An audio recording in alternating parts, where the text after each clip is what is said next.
en las frutas, en Habla las por ti, verduras. Paula Molina. Y Ahí hay ocasiona- fruta y verdura. Las veo desde aquí. Ok, un viejo argumento. Aquí hay fruta y verdura. Pero partamos con la historia. La historia al completo, sabe, como todos sabemos aquí, parte en el Paleolítico, ¿no? Coincidimos todos que ese es el puntapié inicial para la llegada del hot dog. Incluso un poco antes, yo te diría hace unos 13.000 años, que podemos o no clasificarlo como paleolítico, sí, porque todavía piedra golpeada, pero en América, alrededor de unos 13.000 años atrás, se extinguió una parte enorme de la megafauna, como quien te dice el mamut, pero también los perezosos gigantes, ¿sí? Que suena como un insulto, pero no. Como, no sé si han visto perezosos que son como chiquititos. Ahora había unos perezosos como tamaño auto chico, como perezoso tamaño Twingo. Pero, No es un flojo, no es un gran flojo, es un Claro, perezoso gigante. claro. Se extingue. Y cada vez que algo desaparece, hay otros que empiezan a prosperar.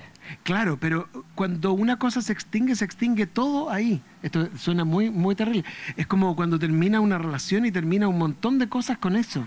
Ah. Bueno, cuando se extingue una especie, se lleva consigo su hábitat, ¿sí? Porque las paltas evolucionaron para gustarle a los perezosos gigantes y otros mamíferos muy grandes, suficientemente grandes como para comerse una palta entera y hacer caca con todo el cuesco entero. Así de grande tenía que ser el animal. Y eso le permitía a la palta viajar, porque en el fondo si no, la palta cae donde está y sale un árbol, otro árbol, y no logra prosperar porque necesita encontrar nuevos territorios. Pero las paltas no viajan por sí solas, necesitan animales que las lleven. Entonces, el cuesco de la palta en el intestino del animal se trasladaba Claro. de un lado a otro. Y llegaba más allá. Pero, por alguna curiosa razón, las paltas lograron sobrevivir un tiempo largo, no sabemos bien cómo, a pesar de que ya no había animales que las transportaran. Y eventualmente los humanos se toparon con la palta, dijeron, esto está bueno, pero puede ser mejor. Y empezaron los humanos a trasladar intencionalmente cuescos de palta por ahí, hasta repartirla por Norteamérica y Mesoamérica. Y de a poco, por hibridación, ir consiguiendo cuescos más chicos y más pulpa. Porque la palta original tenía una capita nomás de la parte que uno se come. Quiero decir, había que hacer 18 paltas para la 11 con la palta antigua. Y así raspándola. Entonces, no se parece tanto a la palta que uno conoce ahora. Entonces, ese es el primer estadio. Gente que se encuentra... ¿Han escuchado ese dicho con más hambre que el que descubrió que las alcachofas se comían? Ya. Esto es con más hambre que el que decidió, vamos a mejorar esto hasta hacer palta. Por lo tanto, las paltas que eran salvajes, indómitas y viajaban en el estómago de los perezosos gigantes, rebeldes, las paltas enloquecidas, empiezan a encontrarse o se topan con los humanos y entonces se empieza a domesticar esta palta. Y a la que a la palta larga va a les llegar al gusta. completo. Claro, y a la palta les gusta esto. Ok. Bueno, debajo de ahí debería haber, espero, tomate, que en otra ocasión en la radio conversamos si era fruta o verdura y dijimos que se demoró mucho cuando llegó del Nuevo Mundo, llegó de América a Europa. En Europa lo miraban con mucha sospecha porque les parecía venenoso. Hay gente muy lesa. Le servían tomate y no. Se demoró hasta el siglo XIX en realmente agarrar el tomate en Europa. Pero en América se comió desde siempre. Momento, Entonces, pero no todo el mundo come tomate. O sea, el tomate es una fruta, verdura, que tiende a dividir a la audiencia, ¿o no? Por ejemplo, aquí gente fan del tomate. Gente que no tolera el tomate. Ay, me gusta. Hay una persona valiente ahí porque sí, es capaz de hay una decir persona que como... dijo, yo al tomate no. Yo con el tomate a ningún lado. Sí. Ah, ok. gente de la cosecha del tomate. Pero jamás comerlo. Y creo que cuando uno hace todo el trabajo de la cosecha, sí, ya no dan ganas de comer tomate. Como sea, el tomate. Entonces, palta y tomate en América. Durante milenios. Palta y tomate. Al mismo tiempo, más o menos, hace unos pocos miles de años, hemos encontrado evidencia neolítica de cereales molidos y posiblemente cocinados en el fuego. No sabemos si eso supuso que leudaron, porque el problema es que si uno deja, puede que les haya pasado alguna vez hacer, qué sé yo, avena con agua o con leche, haberla dejado mucho tiempo ahí, eso va a burbujear eventualmente, ¿sí? Porque eventualmente las levaduras que están en el aire van a prosperar ahí. Entonces no sabemos, es muy difícil saber si eso que hemos encontrado es un resto del primer pan o no. Pero sí sabemos que hace unos 5.000 años en Egipto ya había pan. Pan. Pan, pan, pan. Pan, pan, pan. Entonces ya había pan. Entonces en Egipto se desarrolla, en Babilonia ya había pan también, pero en Egipto se desarrolla la primera gran cultura de pan, que hace a la vez cerveza y pan, y que organiza la recolección del trigo, organiza la guarda del trigo, organiza los hornos, se construyen hornos, porque se puede hacer pan sin horno, ¿sí? Pero ese pan es con horno, ¿sí? Entonces, y la maravilla de la levadura, porque hay que pensar que hubo personas muy insensatas para que llegáramos al pan. Había gente diciendo, esa cuestión está mala, está llena de burbujas, hay que botarla. Fermentó ya, tírala al fuego. No, pues si ya fermentó. Veamos qué pasa. Ya bueno, y la sacan y sale pan. Con olor a pan. Imagínense lo que debe haber sido Crujiente ese momento. Como el pan, más bueno que el pan. Claro, eché una cuestión que está hecha a perder al fuego y salió pan. Y después alguien dijo, oye, este pan está malo, que están de ayer. Tíralo al fuego. Pero si eso era cuando el pan está crudo, tíralo al fuego, te dicen. Y sale pan tostado.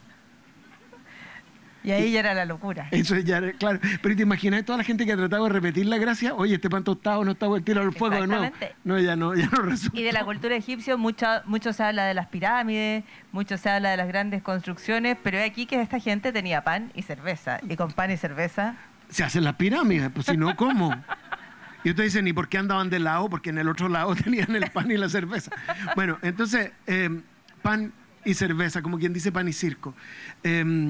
Y eventualmente llegamos a los griegos, a los antiguos griegos, pues sigue habiendo gente en Grecia, no es que se hayan acabado. Pero la civilización griega era una civilización bien buena para quedarse con las cosas. Y una de las cosas que desarrolló la civilización griega, que la civilización egipcia no, fue una cosa que llamaban garos. El garos era un montón de pescaditos chicos. Quienes tienen costa saben que uno puede con una red agarrar un montón de pescaditos chicos. Pero esos pescados se echan a perder muy fácil, ¿sí? Pescados como las anchoas, como las sardinas, es muy fácil que se echen a perder. Entonces uno puede decir, se echó a perder la cuestión. O eventualmente, de nuevo, como lo del fuego, ¿y si los dejamos un rato más? ¿Y si los dejamos otro rato? ¿Y si colamos esta asquerosidad? Y de esa asquerosidad, en muchas partes del mundo, nació una salsa de pescado, una salsa salada de pescado, ¿sí? Con el sabor que ahora llamamos umami, un sabor muy intenso. Esa salsa para los griegos se llama garos. Y llegaron los romanos, que eran muy copiones y que lo único que querían era ser griego, ¿sí? Por eso los destruían, los esclavizaban, les copiaban la moda, ¿sí? Es como esa cosa atroz que antes se decía, ahora por suerte se dice menos, como de... Era un mal querer, era como que los querían mal. Claro, como pero no de, oye, ese niño me pegó, es que le gustas. No. No. No. Ya, pero eran así de tóxicos los romanos. Entonces, a los griegos les gustaba quedarse con las cosas, habían creado varias y muchísimas. Sí, hacían algunas cosas, teatro, por ejemplo. La filosofía, sí, exacto, el teatro. Y a los romanos les gustaba quedarse con las cosas. Sí, y los romanos hacían dos cosas, sí, copiaban, y entonces copiaban el garos, pero lo decían en latín, entonces le empezó a decir garum. Y el garum era una salsa que todo soldado romano llevaba consigo.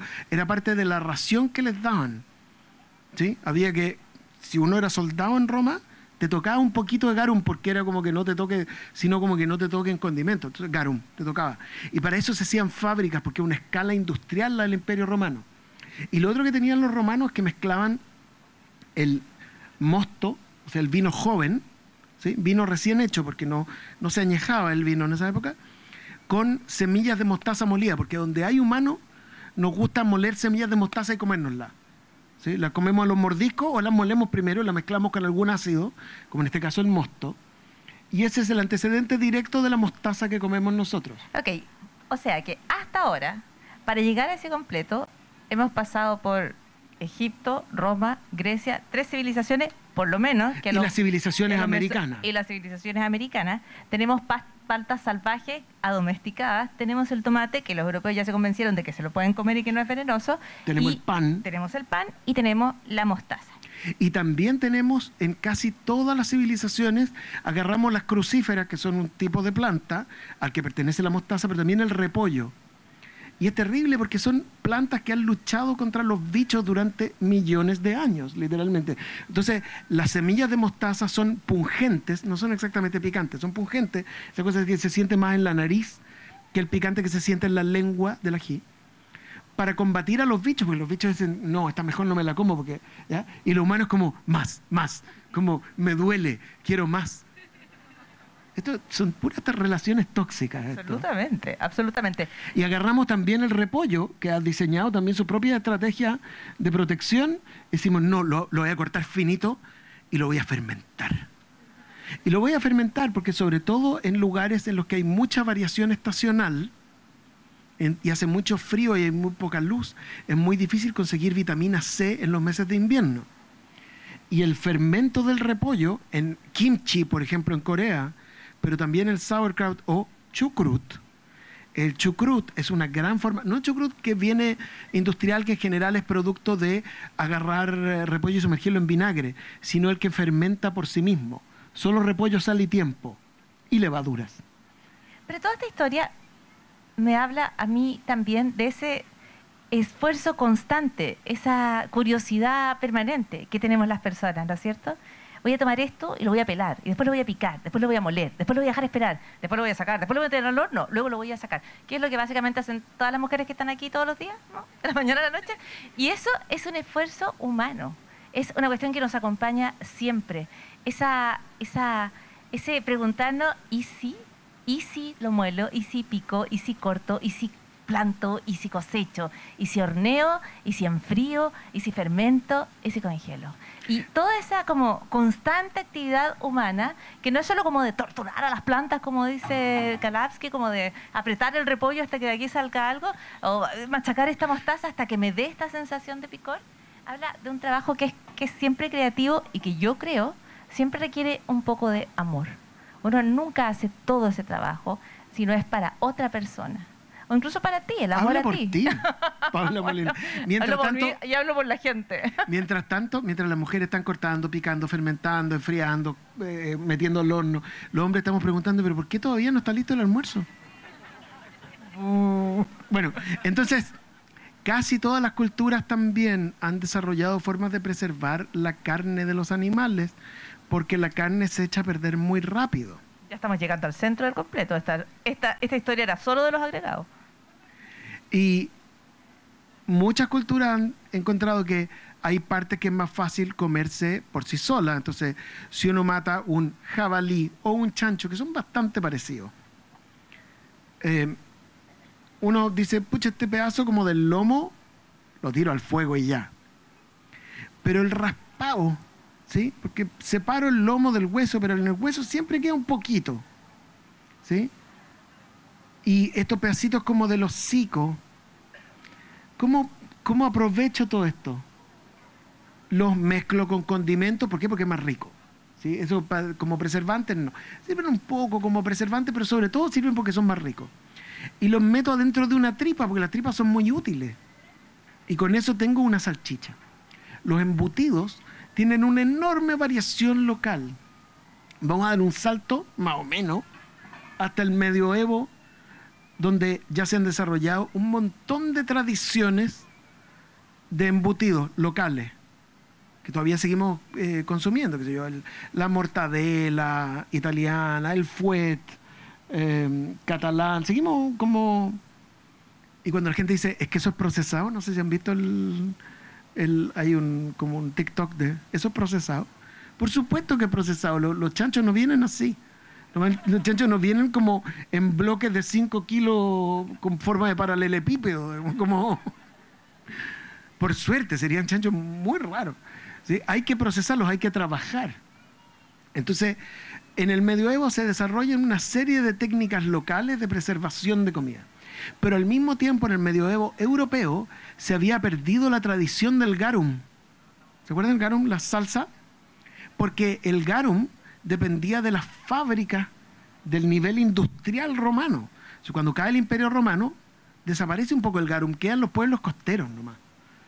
Pero se desarrollan muchas salchichas. En el siglo XVI o XIII, según a quien uno le pregunte, en Viena y en Frankfurt se desarrollan formas particulares de salchicha. Y están peleando todavía. Y nosotros hemos heredado esa pelea porque hay gente, en Chile no tanto, pero en Argentina y en Uruguay dicen la Frankfurter. ¿Sí? Nosotros decimos vienesa. Hay gente que dice 5 minutos también, pero... ¿sí? Los ingleses le decían bangers a la salchicha porque tenían mucha agua, entonces estallaban cuando se acumulaba la presión de vapor contra la piel. Decían bang. Claro. Y entonces, cariñosamente, como bangers. Entonces, están en Alemania peleándose en distintas ciudades porque nunca sobran los motivos para discutir por algo. Y entonces se peleaba de quién es el origen de este embutido específico. De este embutido específico que la característica es o entero de carne de vaca o entero de carne de cerdo o una mezcla. Más tarde se le empieza a adicionar pollo, distintas versiones, pero originalmente eso. Y es molido finamente, ¿sí? Entonces, no sé si han desarmado, por ejemplo, el chorizo que uno distingue pedacitos enteros de carne. La salchicha, que uno supone es para el completo, es molida hasta que no se distingue lo que hay adentro, ¿sí? Y de ahí hay una cita de un poeta gringo del siglo XIX, pero que la gente se la atribuye a un alemán que se llamaba Otto von Bismarck, que dice que la salchicha y las leyes es mejor no saber cómo se hacen. Pero la cita original no es eso, dice, las leyes y las salchichas, cuando la gente sabe cómo se hacen, les pierde el respeto. La cita es mucho peor que la que conocemos. Claro, pero quiere decir que, pero para que pasara eso, tuvimos que pasar del siglo XIII al XIX. Porque en el siglo XIII todo el mundo sabe cómo se hace una salchicha, porque todo el mundo en su casa hace salchicha. Porque todo el mundo necesita preservar la carne. En el siglo XIX ya pasa que nosotros no matamos a nuestros propios animales. Nosotros no carneamos, nosotros no preservamos, se lo encargamos a alguien más. Pero entre medio de ese salto, Inglaterra. Inglaterra y sus ganas de quedarse con todo. Sus ganas de saquear al mundo. Inglaterra empieza a expandir. Inglaterra, todo mi amor por los ingleses, pero... tienen un Moai, no sé si... y además de un Moai, en algún momento tenían pedazos de la India, tuvieron Chiloé, unas pocas horas, pero tuvieron Chiloé. Ya, entonces esta Inglaterra imperial. Imperial. Que es isla, pero al mismo tiempo navega y se toma distintos lugares. Se toma, masacra, saquea, pero entre medio... tienen muy mala comida local, entonces empiezan a llevarse comida rica de otros lugares. Y dicen, oye, qué rica esta salsa de pescado, que suena algo así como katsiep. El katsiep, en algunos idiomas que ahora se hablan en lo que ahora es Vietnam, es una forma de salsa de pescado. Como que algo me recuerda y no sé a qué. Katsiep. El katsiep. Entonces, esto que se llama katsiep. Pero llegan entonces con esta salsa de pescado fermentada y dicen, tenemos que copiarla. ¿Sí? Porque no pueden siempre importar, de repente hay guerras, bloqueos, entonces se le empieza a echar a perder la industria, entonces la hacemos acá, y empiezan moliendo anchoa. Pero después dicen, no, pero mira, podemos conseguir este sabor, todavía no tienen la palabra umami, porque nosotros usamos esa palabra desde el siglo XX, pero este sabor así bien poderoso, hongos. Hongo. Hervimos unas callampas y hacemos una salsa con eso. Y aparecen un montón, siglo XVIII, aparecen un montón de variaciones del katsiep y empieza a llamarse catsup. Pero ustedes dicen, pero ¿y el tomate? Espérense, no se pongan así. Ya tenemos salchicha, tenemos chucrut, tenemos palta, tenemos tomate. Mostaza. Tenemos mostaza, tenemos pan. Estamos casi listos. Estamos. No, pero es que nos falta el ketchup y la mayonesa. Entonces, ocurre, y después vamos a tener que hacer una pequeña transformación de todo esto, porque va a llegar la industrialización. No sé si estuvieron en la charla inaugural de Puerto Ideas, pero que nos explicaron que dormíamos menos, dormíamos peor. Es bien importante eso. Pero entonces, en esta expansión, no sé si se acuerdan que había unas colonias inglesas en América, en el norte de América, que un día se enojaron porque le subían el impuesto al té. Nuevamente la comida, motor político, histórico, como ninguno. Claro, y dijeron, ¿me querés cobrar más por el té? Te tiro el té al mar. A mí no me vayan a andar cobrando ni de impuestos. Y empezó una guerra, y esa guerra terminó con Estados Unidos creándose. Y Estados Unidos empezó a tener un poder industrial increíble. Y en 1876 ya se habían desarrollado formas locales de ketchup, ya se llamaba ketchup. Y esas formas locales empezaron a tener tomate, pero todavía no se parecían a la forma actual del ketchup.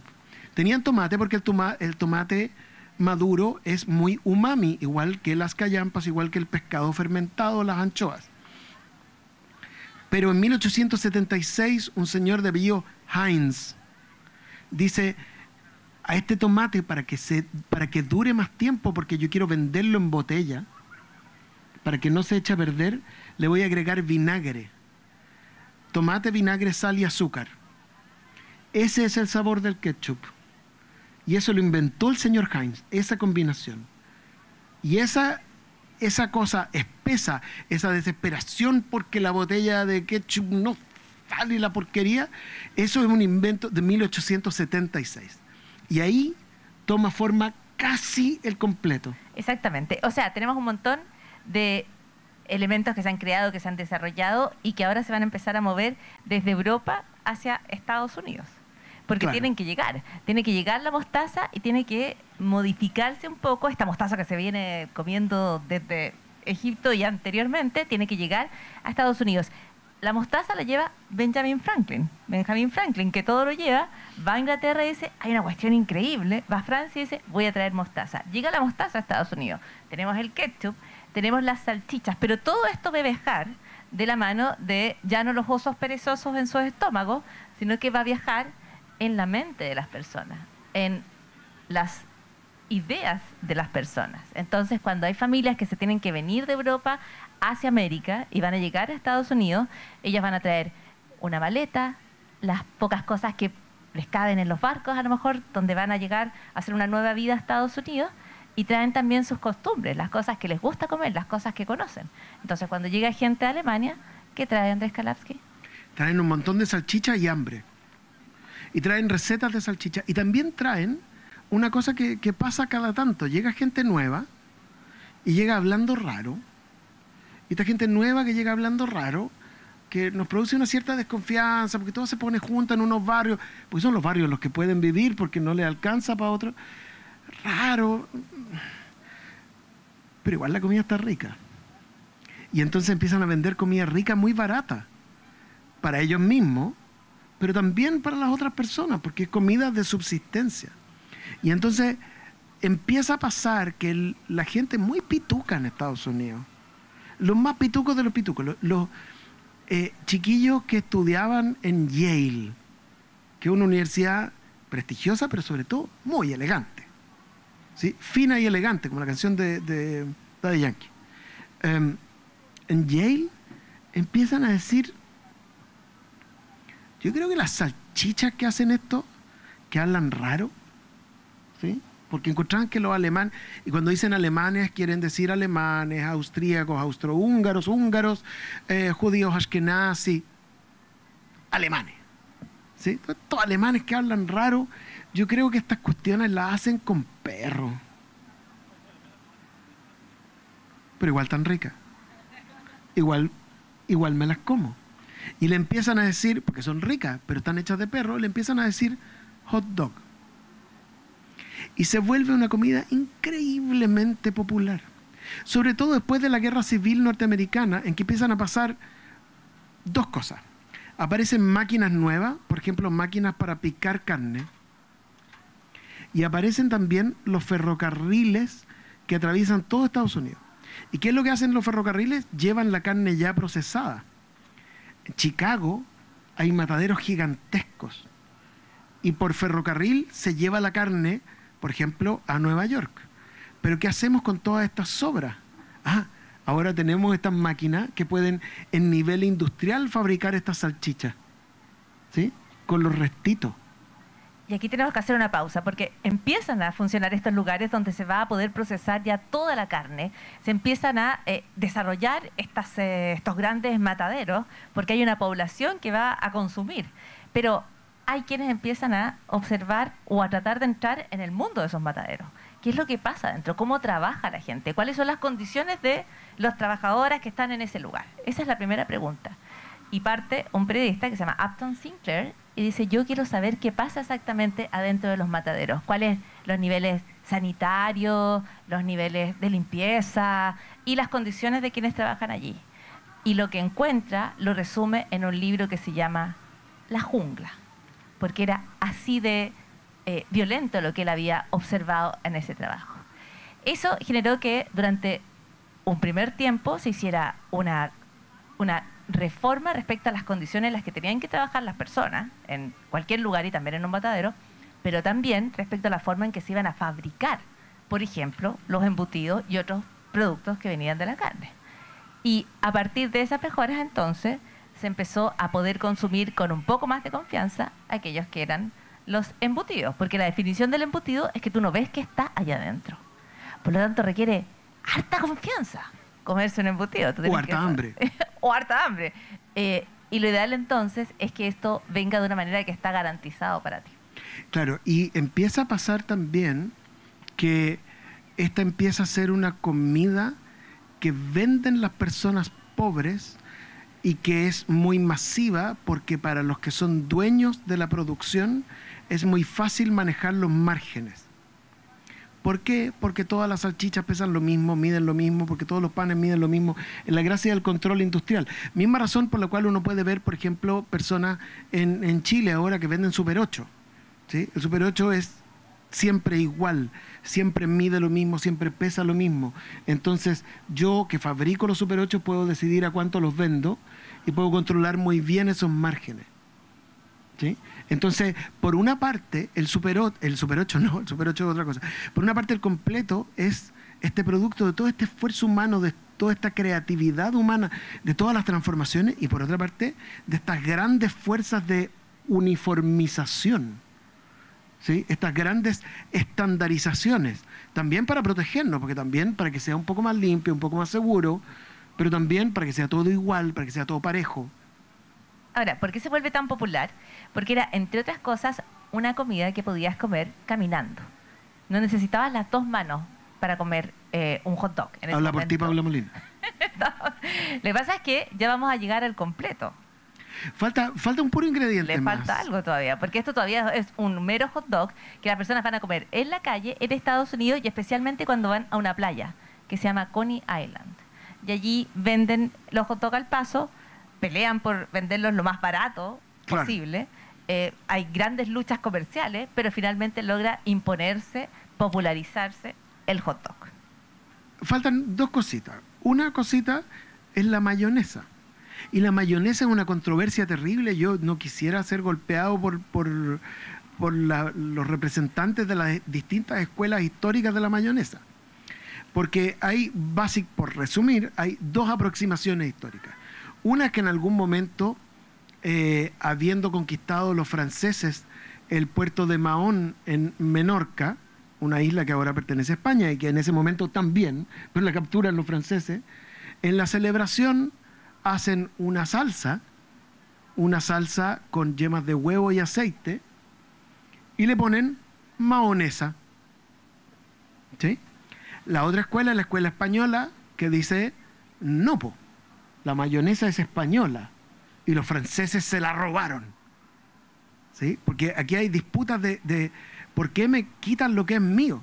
Lo que es interesante de la mayonesa es que la mayonesa se define en realidad por lo que no tiene, históricamente. Pues la mayonesa, para ser mayonesa históricamente, no tiene ajo. El ajo servía para unificar las yemas de huevo y el aceite en el alioli, por ejemplo. Ni crema. Muchas salsas francesas tenían yemas de huevo y crema. Y se cocinaban un poquito. Pero la mayonesa, para ser mayonesa, no tiene ninguna de las dos. Entonces la mayonesa es una especie de ausencia. ¿Sí? Qué romántico es el completo. ¿Sí? Es como una relación tóxica. Te gusta, te pega.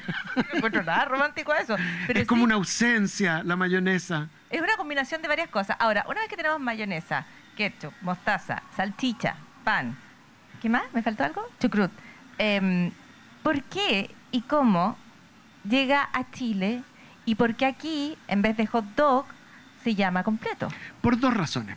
Una primera, la hablamos una vez en la radio.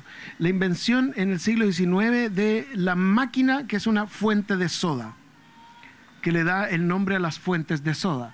Una máquina para ponerle gas al agua originalmente, y a eso se le sumaban jarabes de sabor, que originalmente la idea era que te iba a hacer bien, porque es una época de revolución industrial, y en la revolución industrial, en parte porque estamos trabajando en turnos más raros, en parte porque la gente está ganando muy poco y comiendo muy mal, en parte porque la gente es muy pobre, la gente siente que ya no es vigorosa como antes, está débil, y se inventan muchas cosas para sentirse lleno de energía, para sentirse satisfecho, y la gente va a las fuentes de soda a conseguir una mezcla entre remedio y comida, ¿sí? Un jarabe azucarado y con gas, y tú te sientes rejuvenecido, porque claro, si uno se chanta un taco de azúcar, yo soy diabético, me hacen eso, me matan, pero en general uno se siente lleno de energía y se come un sanguchito.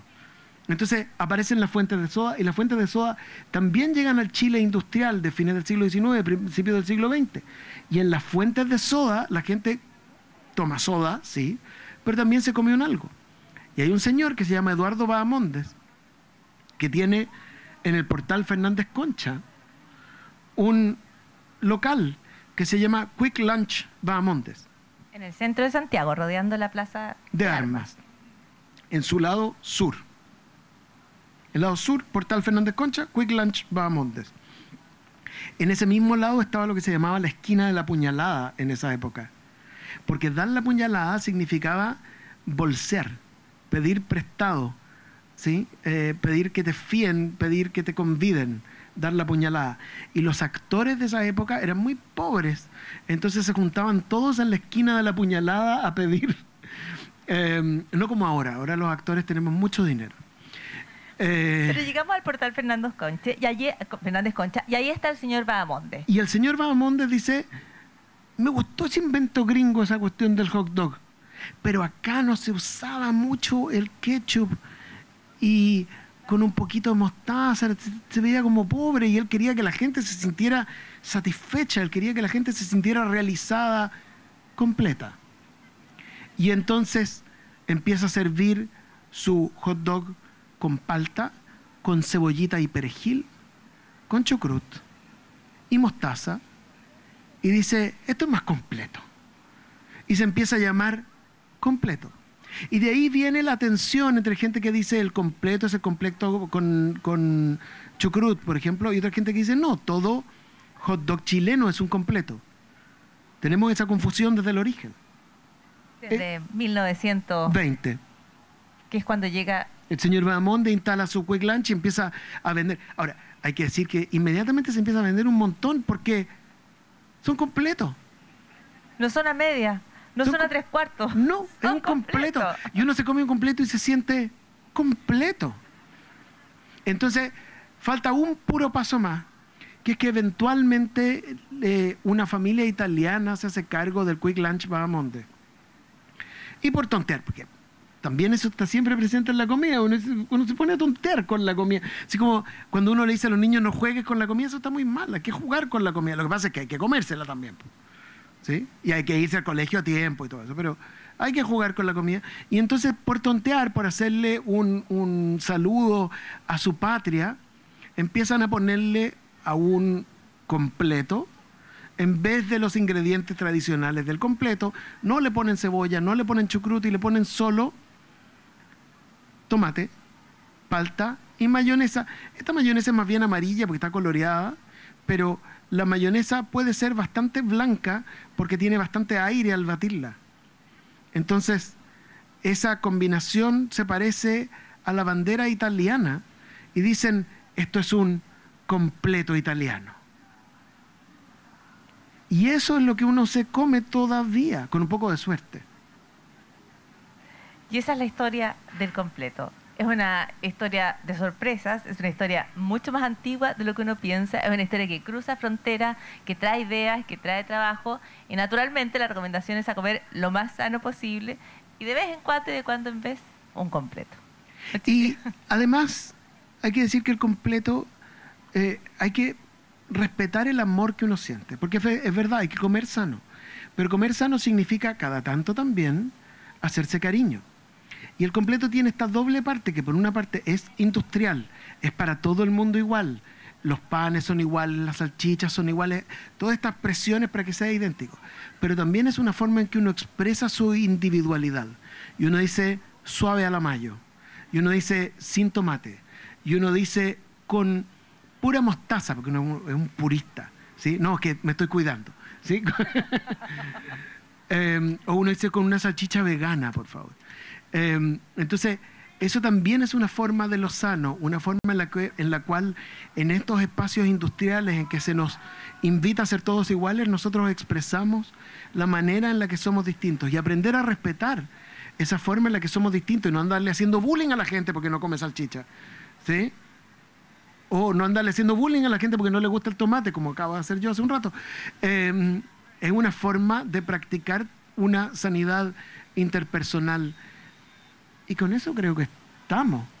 Y con eso creo que estamos. Muchísimas gracias por la atención.